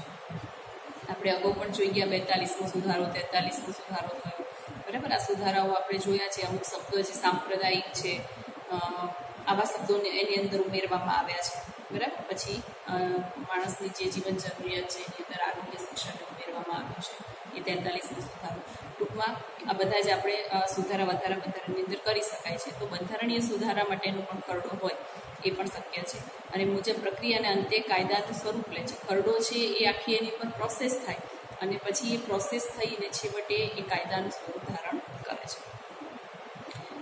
જનરલી આખી જે ખરડાની પ્રોસેસ શું છે એની વાત કરીએ. કોઈ પણ ખરડાને સંસદના બંને ગૃહોમાંથી પસાર કરવો પડે છે, રાજ્યસભા અને લોકસભા બંનેમાંથી. ખરડો પ્રધાન અથવા ગૃહના કોઈ સભ્ય દ્વારા રજૂ થઈ શકે. ધારો કે કોઈ એને એવો વિચાર આવ્યો કે ફલાણો કોઈ ખરડો બનાવવો છે અથવા બંધારણમાં કોઈ એવો નિયમ છે કે જેને રદ કરવાની જરૂરિયાત હવે લાગી રહી છે અત્યારના સમય સંજોગને લઈને, ત્યારે જે વડાપ્રધાન હોય છે ગૃહની અંદર, એ પ્રધાન અથવા ગૃહનો કોઈ પણ સભ્ય છે એના દ્વારા એ ખરડાની રજૂઆત કરવામાં આવે છે સ્પીકરને સંબોધીને. સંસદના બંને ગૃહો એ સુધારા વિના કે સુધારા સાથે સંમતિ આપેલ હોય તો સુધારાઓ સહિત કોઈ ખરડાને ગૃહ દ્વારા સંમતિ અપાયેલ ન હોય ત્યાં સુધી તે ખરડાના સંસદના બંને ગૃહોમાં પસાર કરેલા હોવાનું ગણાશે નહીં. એટલે કે રાજ્યસભા અને લોકસભા બંનેમાંથી એ પસાર થવો જોઈએ. કોઈ પણ એક ગૃહ સંમતિ આપે અને બીજું ગૃહ છે એ સંમતિ ન આપે. આપણે જોયું સંસદના બે ગૃહો છે, લોકસભા અને રાજ્યસભા. તો આ બંને સભ્યો જ્યાં સુધી સર્વસંમતિએ અથવા બહુમતીથી જો ખરડાને સંમતિ ન આપે તો પછી એ ખરડો છે એ કેન્સલ ગણી શકાય અથવા એને વેલિડ ગણાતો નથી, પસાર થતો નથી. સંસદમાં વિચારાધીન કોઈ ખરડો ગૃહના સત્રની સમાપ્તિને કારણે રદ થશે નહીં. સંસદની અંદર કોઈ ખરડા ઉપર વિચાર થઈ રહ્યો છે કે આવો નિયમ નવો લાવવો જોઈએ અથવા કોઈ પણ નિયમને રદ કરવો જોઈએ, આવી કોઈ વિચારણા થઈ રહી છે અને ધારી લો કે સત્ર સમાપ્તિ થઈ ગઈ. જે સંસદનું સત્ર હોય છે, ચોમાસું સત્રની આપણે વાત કરીએ તો એ સત્ર જો સમાપ્ત થઈ જાય છે તો એ જે વિચાર ચાલી રહ્યો છે કોઈ ખરડા પર, તો એ ખરડો રદ થતો નથી. એ નવા સત્રની અંદર ફરીથી એની ઉપર ચર્ચા વિચારણા થાય છે. રાજ્યસભામાં વિચારાધીન હોય અને લોકસભામાં પસાર કરેલ ન હોય તો તેવો ખરડો લોકસભાનું વિસર્જન થતાં રદ થાય છે. જો એક વસ્તુ આ ડિફરન્સ સમજવો જરૂરી છે કે લોકસભામાં ચર્ચા ચાલી રહી હોય અને કદાચ સત્ર સંપૂર્ણ થઈ જાય છે તો પછી એ ખરડો છે રદ થતો નથી. નવા આવનાર સભ્ય એની ઉપર ફરીથી વિચાર વિમર્શ કરે છે અને એને કાયદો બનાવવાનો પ્રયત્ન કરે છે. પરંતુ જો રાજ્યસભાની અંદર વિચારણા ચાલતી હોય અને સત્ર પૂરું થાય છે અથવા એનું વિસર્જન થાય છે સભાનું, તો પછી એ ખરડો છે એ આગળ કાયદો બની શકતો નથી. એટલે લોકસભાની અંદર વેલિડ હોય છે, રાજ્યસભાની અંદર ખાલી ચર્ચા થઈ હોય તો એ વસ્તુ શક્ય હોતી નથી. લોકસભામાં વિચારાધીન હોય અથવા પસાર કરેલ હોય અને રાજ્યસભામાં ખરડો વિચાર હેઠળ હોય તો લોકસભાનું વિસર્જન થતાં રદ થશે. લોકસભામાં વિચારાધીન હોય અને પસાર કરેલ હોય અને રાજ્યસભામાં તે ખરડો વિચાર હેઠળ હોય, એટલે રાજ્યસભાની અંદર વિચારણા હેઠળ હોય તો એ ખરડો રદ થાય છે, બરાબર. અને જ્યારે સંસદના બંને ગૃહો વચ્ચે કોઈ ખરડો પસાર કરવાની બાબતમાં મતભેદ ઊભા થાય, ઘણી વખત એવું બને કે કોઈ ખરડો પસાર કરવાની બાબતમાં બહુ મતભેદ હોય, લોકો દરેક સભ્ય એનાથી મંજૂરી ના પણ આપે, દરેક પોતાનું મત પોઝિટિવ રીતે ના પણ આપે, તો ત્યારે રાષ્ટ્રપતિ સંસદના બંને ગૃહોની સંયુક્ત બેઠક બોલાવે છે. આ જે સત્તા છે એ માત્ર રાષ્ટ્રપતિ પાસે છે કે બંને ગૃહોની એ સંયુક્ત સભા બોલાવે છે જેમાં ખરડો બહુમતીથી પસાર કરી શકે. સંયુક્ત બેઠકનું સંચાલન લોકસભાના અધ્યક્ષ જ સંભાળતા હોય છે, બરાબર. આ રીતે ખરડો પસાર થાય છે અને ખરડા ઉપર પ્રક્રિયા થાય છે. હવે ખરડો કાયદો કેવી રીતે બને છે એ આપણે જોઈએ છીએ આગળ, પણ આનું થોડું ફરી રિવિઝન લઈ લઈએ કારણ કે તમારા નોલેજ માટે બહુ ઇમ્પોર્ટન્સ છે. હવે પહેલેથી લઈએ કે કોઈ પણ ખરડાને સંસદના બંને ગૃહોમાંથી પસાર કરવો જરૂરી છે, નહીંતર એ કાયદા સુધી પહોંચતો નથી. એની ઉપર પ્રક્રિયા કરવા માટે બંને ગૃહોમાંથી એ પસાર થવો જોઈએ. ખરડો પ્રધાન અથવા ગૃહના કોઈ પણ સભ્ય છે એ રજૂ કરી શકે છે. સંસદના બંને ગૃહો સુધારા વિના કે સુધારા સાથે સંમતિ આપેલ હોય તેવા સુધારાઓ સહિત કોઈ ખરડાને ગૃહ દ્વારા સંમતિ અપાયેલ ન હોય ત્યાં સુધી તે ખરડો સંસદના બંને ગૃહોમાં પસાર કરેલો હોવાનું ગણાશે નહીં. એટલે બધા જ સભ્યોની એમાં સંમતિ હોય અથવા અસંમતિ હોય. સમજાય છે કે પોઝિટિવ આન્સર આપ્યો હોય અથવા નેગેટિવ કે ભાઈ આ ખરડો અમને મંજૂર નથી અથવા આ ખરડો અમને મંજૂર છે, એવું દરેક બંને ગૃહોના દરેક સભ્યોએ એમાં સંમતિ કે અસંમતિ આપેલ હોવી જોઈએ તો જ એ ખરડો પસાર થયો કહેવાય. પસાર થવાનો મતલબ એ કાયદા સુધી પહોંચે છે એવો જ નથી, પરંતુ એ પસાર થયો કહેવાય, ચાહે સંમતિથી હોય ચાહે અસંમતિથી હોય. સંસદમાં વિચારાધીન કોઈ ખરડો ગૃહોની સત્ર સમાપ્તિને કારણે રદ થશે નહીં. કોઈ વિચારાધીન હોય તો રાજ્યસભામાં વિચારાધીન હોય અને લોકસભાએ પસાર કરેલો ન હોય એવા ખરડાનું લોકસભામાં વિસર્જન થતાં રદ થશે નહીં. રાજ્યસભાની અંદર વિચારશીન હોય પણ હજી લોકસભામાં એ વિચારાધીન થયો હોય નહીં તો પણ એ સત્ર પૂરું થતાં એનું વિસર્જન થશે નહીં. લોકસભામાં વિચારાધીન હોય અથવા પસાર કરેલ હોય અને રાજ્યસભામાં તે ખરડો વિચારણા હેઠળ હોય તો લોકસભાનું વિસર્જન થતાં રદ થશે. એટલે ટૂંકમાં રાજ્યસભાએ વેલિડ કર્યો હોય તો એ ક્યારેય ખરડો રદ થતો નથી. પરંતુ જો રાજ્યસભાની અંદર જે વિચારશીલ હોય, ભલે લોકસભાએ એપ્રુવ આપેલું હોય, તો એ ખરડો છે એ રદ થઈ શકે.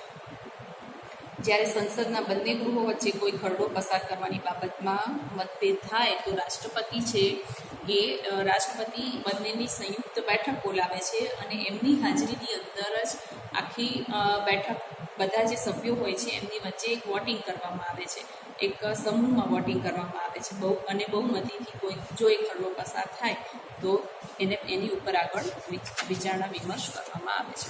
હવે આપણે આગળ જોઈએ કે ખરડો છે એ કાયદો બનાવવાની આપણે ખરડો રજૂ કેવી રીતે કરવો, પસાર કેવી રીતે કરવો એની વાત કરી. હવે ખરડો છે, ખરડાને કાયદો બનાવવાનું વિધિ.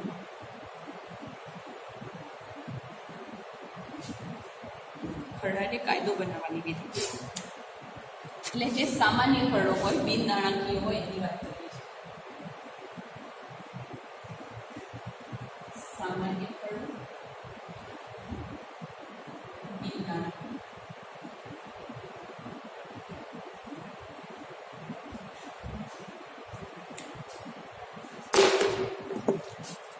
જે સામાન્ય ખરડો હોય છે કે જે બિન નાણાકીય, જેમાં નાણાંને લઈને કોઈ અંદર વિચારણા હોતી નથી, તમામ સામાન્ય ખરડાઓને પ્રધાનો દ્વારા ગૃહમાં રજૂ કરવામાં આવે છે.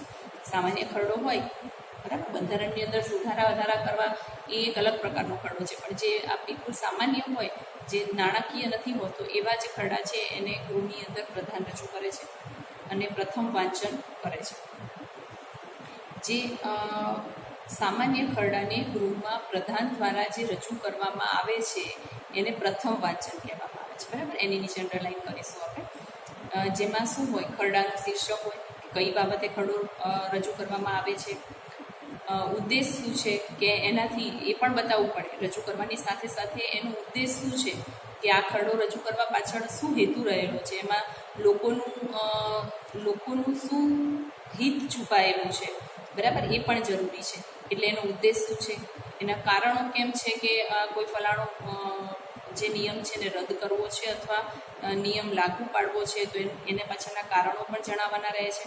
અને આ ખરડો પહેલાં ધારાગૃહમાં રજૂ કરતા પહેલાં તે ગૃહની અધ્યક્ષની અને નાણાકીય ખરડો રજૂ કરવા માટે કેન્દ્રમાં રાષ્ટ્રપતિની અને રાજ્યમાં રાજ્યપાલની ભલામણી રજૂ થાય છે. જો એની આ લાઈને આપણે સમજીશું કે આ ખરડો પસાર કરતા પહેલાં ધારાગૃહમાં રજૂ કરતા પહેલાં ગૃહના અધ્યક્ષની, ધારાગૃહની અંદર કરવો હોય એ પસાર, તો ગૃહના અધ્યક્ષની એનું વાંચન કરવા માટે પણ એમની પરવાનગીની જરૂર પડે છે. નાણાકીય રજૂ કરવા માટે કેન્દ્રમાં રાષ્ટ્રપતિની, નાણાકીય કરવો હોય તો રાષ્ટ્રપતિની પરમિશન લેવી પડે અને રાજ્યમાં જો લેવો હોય તો રાજ્યપાલની ભલામણ કરવી પડે.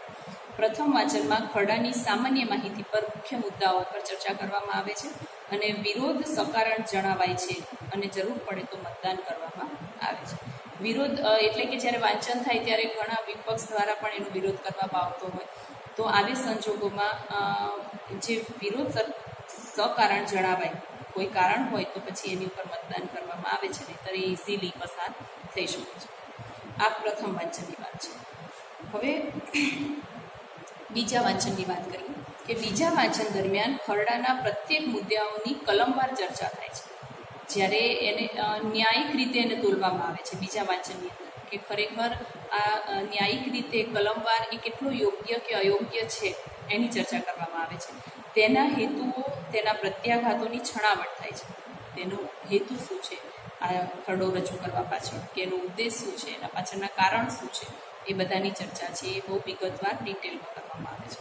તેમાં જનતા, જૂથો, સમૂહ કે સંસ્થાઓના વિરોધ પક્ષના અભિપ્રાયો લેવામાં આવે છે. ખાલી સરકાર જે પક્ષ સત્તા પર હોય એની જ પરમિશનથી આને ખરડાથી કાયદો બનાવી શકાતો નથી. એમાં જે વિપક્ષ છે, જે સમૂહો છે, સંસ્થાઓ છે, આ બધાના વિચારણા અને એમનું મત લેવામાં આવે છે. અભિપ્રાયને આધારે સુધારો કરવામાં આવે છે અને અંતે તેના પર મતદાન થાય છે. આ બીજી વાંચનની પ્રક્રિયા કહી.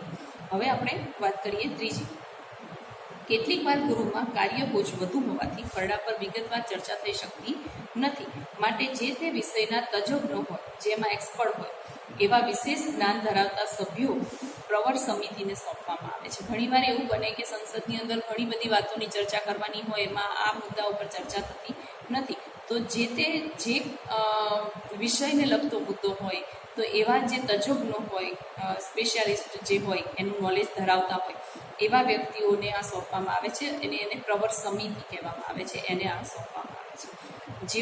જેઓ ખરડો ચકાસે છે અને લોકમતના ખ્યાલને રાખીને વિગતવાર ચર્ચા અંતે જરૂરી સુધારા વધારા અને ભલામણો કરી અને એ અહેવાલ જે હોય છે એમનું એ ગૃહને સોંપે છે. આને ખરડાનું ત્રીજું વાંચન કહેવાય.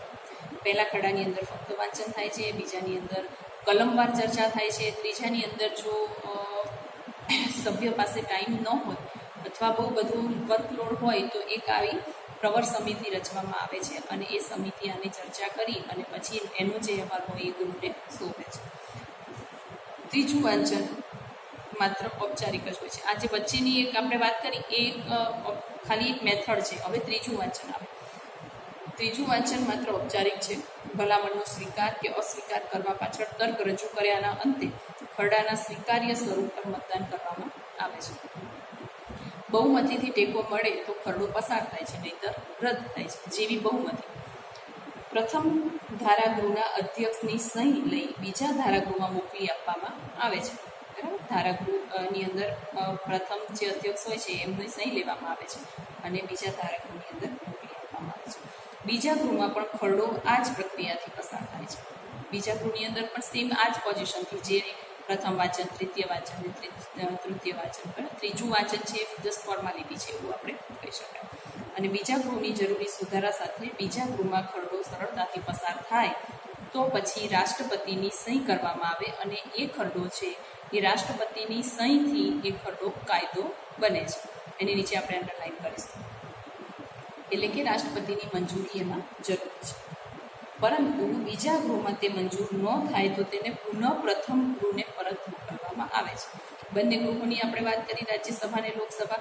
જો પ્રથમ ગૃહની અંદર એ પસાર થઈ ગયો અને કદાચ દ્વિતીય એટલે કે બીજા ગૃહની અંદર આ ખરડો પસાર નથી થતો બહુમતીથી, તો ફરીથી એને વિચારણા માટે પ્રથમ ગૃહની અંદર મોકલવામાં આવે છે.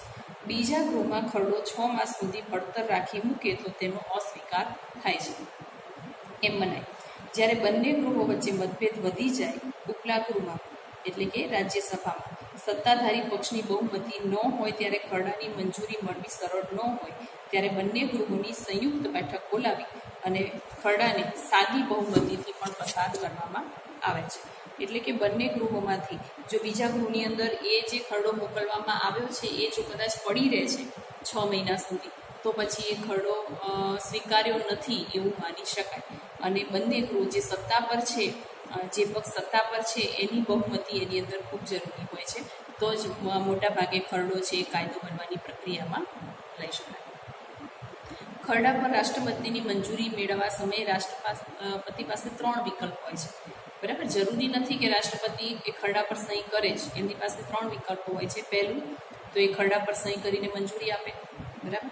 બીજું, ખરડાને પોતાની પાસે રાખી મૂકે. એવું પણ બને ઘણી વખત કે રાષ્ટ્રપતિને યોગ્ય નથી લાગતું તો એ ખરડાને પોતાની પાસે રાખી મૂકે. અને ત્રીજું, તેને પુનઃ વિચાર કરવા માટે સંસદમાં પાછો મૂકે. આ 3 ઓપ્શન છે કે જ્યારે ખરડો છે એ રાષ્ટ્રપતિ પાસે પહોંચે છે ત્યારે એમની પાસે 3 ઓપ્શન હોય છે કે પહેલો તો એક તો ઇઝીલી એને વાંચી અને પછી એની ઉપર સહી કરી ખરડાને કાયદો બનાવવાની પ્રક્રિયા કરે. બીજું કે એ સંસદની અંદર એ ખરડો પાછો મોકલી દે અથવા પોતાની પાસે વિચારવા માટે થઈને રાખી મૂકે. આ 3 શક્યતાઓ રહેલી હોય છે. રાષ્ટ્રપતિ કોઈ ખરડાને મંજૂરી આપે પછી જે કાયદો બને, ગેજેટ્સમાં પ્રકાશિત થયા બાદ તેમાં દર્શાવેલ તારીખથી તેનો અમલ શરૂ થાય છે.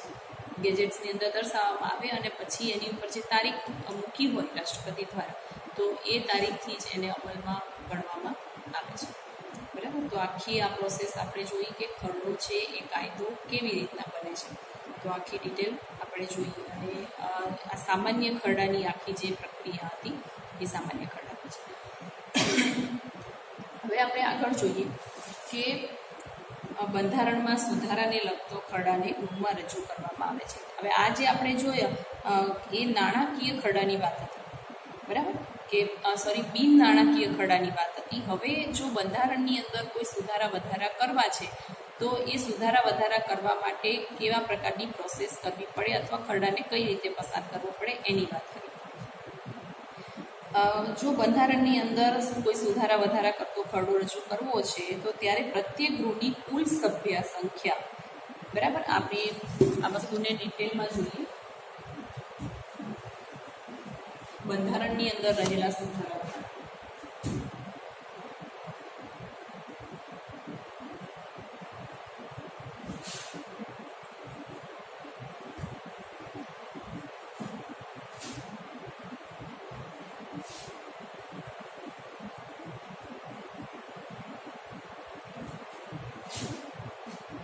જે બંને સભ્યોની કુલ સંખ્યા છે એ સભ્યની સંખ્યાની બહુમતી તેમજ હાજર રહીને મતદાન કરનાર 2/3 સભ્યોની બહુમતી અનિવાર્ય છે. જ્યારે ખરડાની અંદર કોઈ ફેરફાર કરવાના હોય ત્યારે બંને જે ગૃહો છે, રાજ્ય ગૃહ અને લોકસભા અને રાજ્યસભા, આ બંનેના ગૃહોને ભેગા કરવામાં આવે, એમનું મતદાન કરવામાં આવે અને એ મતદાનની અંદર જો 2/3 બહુમતી થાય, એટલી 2/3 તો ઓછામાં ઓછી, પછી ઘણા સભ્યો છે ગેરહાજર રહે આવા સમયે, આવું પણ બનતું હોય છે, પણ 2/3 સભ્યોની હાજરી છે આવા સમયે અનિવાર્ય હોય છે બંનેના ભેગા થઈ. અને કેન્દ્ર અને રાજ્યોના સંબંધોને સ્પર્શતી બાબતોમાં ફેરફારને લગતી રાજ્યોને સ્પર્શતી હોય તો ભારતીય સંઘના અડધા કરતાં ઓછા નહીં એટલા ઘટક રાજ્યોની વિધાનસભાની અંદર મંજૂરી અનિવાર્ય હોય છે. ત્યારે આવા સમયે રાજ્યોની મંજૂરી અનિવાર્ય હોય છે. અડધા કરતાં ઓછા ના હોય, એટલે ટૂંકમાં અડધાની ઉપર એટલા રાજ્યોએ એની અંદર જો પોઝિટિવ આપે તો એ કહી શકાય. સામાન્ય ખરડાને વિધિ માફક આ ખરડો વિવિધ તબક્કાઓમાંથી પસાર થાય છે. જેવી રીતે આપણે અગાઉ જોઈ ગયા કે સામાન્ય ખરડાને કેવી રીતે પસાર કરવામાં આવે છે, તો સેમ એ જ પ્રક્રિયાથી આ બંધારણીય જે સુધારા વધારા કરવાના છે એની અંદર પણ સેમ એ જ પેટર્નથી સુધારા વધારા કરી અને ખરડાને પસાર કરવામાં આવે છે. ત્રીજી વાત કરીએ, નાણાકીય ખરડા. વિષયક ખરડો નાણાકીય છે કે કેમ એ લોકસભાના અધ્યક્ષ નક્કી કરે. લોકસભાના જે અધ્યક્ષ હોય એ નક્કી કરે કે આ ખરડો છે એ નાણાકીય છે કે બંધારણ સુધારવા માટે છે કે બિન નાણાકીય છે. અંદાજપત્રને લગતી અને નાણાકીય જોગવાઈઓ ધરાવતા ખરડાને નાણાકીય ખરડો કહેવાય. જે અંદાજપત્રો રજૂ કરવામાં આવે છે, બરાબર, દેશનું બજેટ નક્કી કરવામાં આવે છે, એના ઉપરથી આ ખરડો નાણાકીય છે કે નહીં એનો અંદાજ લગાડવામાં આવે છે.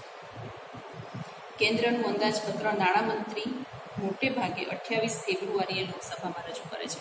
એની અંદર ખાસ અંડરલાઈન કરીશું કે 28 ફેબ્રુઆરી કેન્દ્રનું બજેટ અંદાજપત્ર રજૂ કરે છે. કેન્દ્રનું અંદાજપત્ર નાણામંત્રી માટે મોટે ભાગે 28 ફેબ્રુઆરીએ રજૂ કરે છે.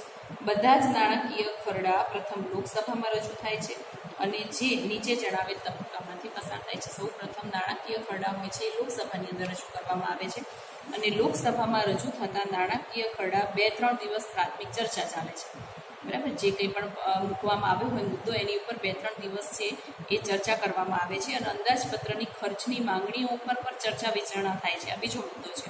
અને નાણામંત્રી તે બધી વિગતોના આંકડાકીય માહિતી મેળવે છે. નાણામંત્રીનું કામ આવે અને જે તે વિભાગના મંત્રી, જેમ કે કૃષિ મંત્રી હોય, શિક્ષણ મંત્રી હોય, આરોગ્ય મંત્રી હોય, તો એ દરેક જે મંત્રી છે એ માનવ સંસાધન વિભાગને વગેરે પોતાની વિભાગની માંગણીઓ લોકસભા સમક્ષ એ ચર્ચા વિચારણામાં મૂકે છે બજેટમાં, અને તેના પર મતદાનની મંજૂરી લેવી પડે છે. અંદાજપત્રના આવકના પાસાઓ અને કરવેરાના પ્રસ્તાવ જુદા જુદા સ્વરૂપે મુકાય છે અને તેની મંજૂરી લેવી પડે છે, બરાબર. કરવેરા જે હોય, ટેક્સ હોય છે, એની ઉપર બી આખા અલગ અલગ સ્વરૂપે એની પ્રસ્તાવના મુકાય છે અને એની ઉપર મંજૂરી લઈ એની ચર્ચાઓ થાય છે. લોકસભાના પ્રથમ પસાર થયેલો ખરડો રાજ્યસભામાં ભલામણ અર્થે રજૂ કરાય છે. પ્રથમ લોકસભાની અંદર થઈને પછી રાજ્યસભામાં મોકલાય છે. રાજ્યસભાને તે ખરડા અંગેની જરૂરી ભલામણો સહિત લોકસભાને 14 દિવસમાં પરત મોકલવાનું હોય છે. પહેલા લોકસભાની અંદર વિચારણા થાય, પછી રાજ્યસભાની અંદર મોકલવામાં આવે છે, અને રાજ્યસભાની અંદર મોકલાયેલો ખરડો એ 14 દિવસની અંદર પાછો એ લોકસભામાં મોકલવો પડે છે. જો 14 દિવસમાં નાણાકીય ખરડો લોકસભામાં પરત ન કરવામાં આવે તો એ ખરડો રાજ્યસભામાંથી પસાર થયેલો માનવામાં આવે છે.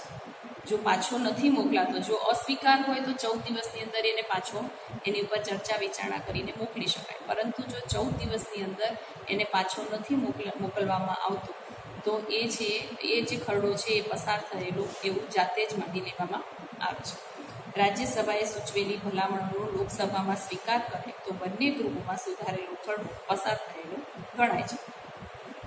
પરંતુ રાજ્યસભાની ભલામણોનો લોકસભા અસ્વીકાર કરે તો લોકસભામાં પુનઃ મૂળ સ્વરૂપે પસાર કરે તો નાણાકીય ખરડો બંને માટે પસાર થયેલો ગણાય. આ રીતે વિવિધ પ્રક્રિયાઓના અંતે ગૃહમાં પસાર થયેલ નાણાકીય ખરડો રાષ્ટ્રપતિની મંજૂરી માટે રજૂ કરવામાં આવે છે. આફ્ટરઓલ બંને ગૃહોમાંથી જો પસાર થાય તો પણ એ છેલ્લે તો રાષ્ટ્રપતિની પરમિશન માટે જ એને મૂકવામાં આવે છે. અને આખરે નાણાકીય ખરડાની અંદર રાષ્ટ્રપતિની મંજૂરી હોવી નિવારી ન શકાય, મહોર મારવી જ પડે છે.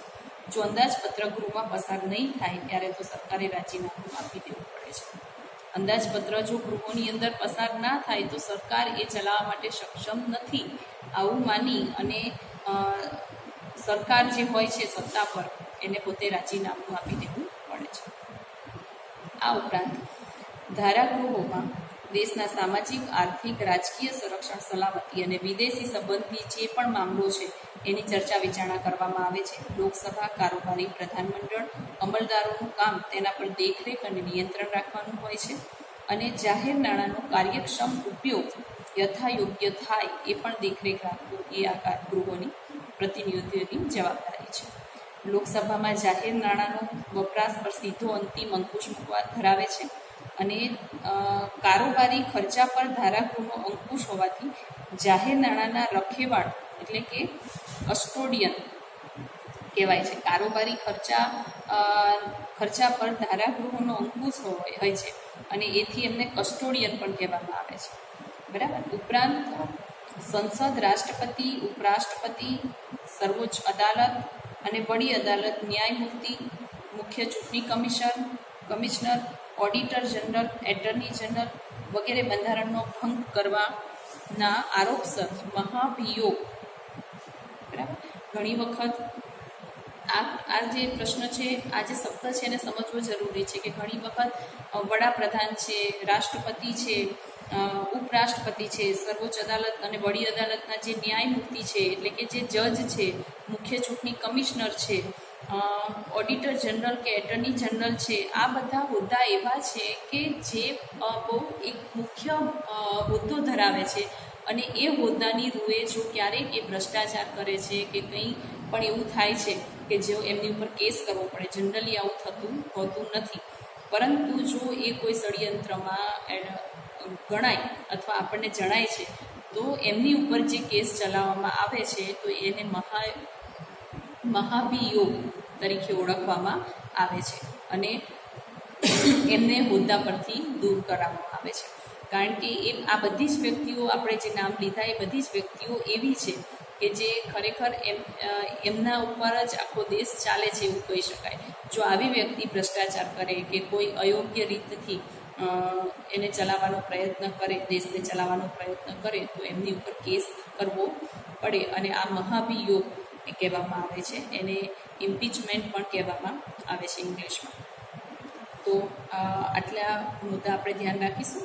ફરી આપણે હવે નેક્સ્ટ લેક્ચરની અંદર રાજ્યસભાની વાત કરીશું. અત્યારે આપણે જે પણ વાત કરી, લોકસભા ખરડો કઈ રીતે બને છે, કઈ રીતે પસાર થાય છે, ત્રણેય અલગ અલગ જોયું કે સામાન્ય ખરડો હોય, બંધારણીય સુધારા માટેનો ખરડો હોય અને નાણાકીય ખરડો હોય. આ ત્રણેયની ડિટેલ જોઈએ આપણે કે કઈ રીતે કેવી પ્રોસેસ દ્વારા એ પસાર થાય છે. હવે નેક્સ્ટ લેક્ચરની અંદર રાજ્ય કક્ષાએ ધારાસભા, જેમાં વિધાનસભા અને વિધાન પરિષદ બંનેનો સમાવેશ થાય છે. બરાબર. આપણે વાત કરી ગયા કે વિધાનસભા મોટા ભાગના ભારતના દરેક રાજ્યની અંદર વિધાનસભા જ અવેલેબલ છે. વિધાનસભા વિધાન પરિષદ એ માત્ર 3 જ રાજ્યોની અંદર છે. બિહાર છે, મધ્યપ્રદેશ છે, અને આપણે 3 વાત કરી, બિહાર, મધ્યપ્રદેશ, ઉત્તર પ્રદેશ અને મહારાષ્ટ્ર. આ 3 રાજ્યોની અંદર જ વિધાનસભા જોવા મળે છે. બાકી એ સિવાયના દરેક રાજ્યની અંદર ફક્ત વિધાનસભા જ છે. આ 3 રાજ્યોની અંદર બંને ગ્રુપ છે, વિધાન પરિષદ અને વિધાનસભા બંને છે. એની ડિટેલમાં ચર્ચા નેક્સ્ટ લેક્ચરની અંદર આપણે કરીશું. આજે આપણે વિરામ લઈએ.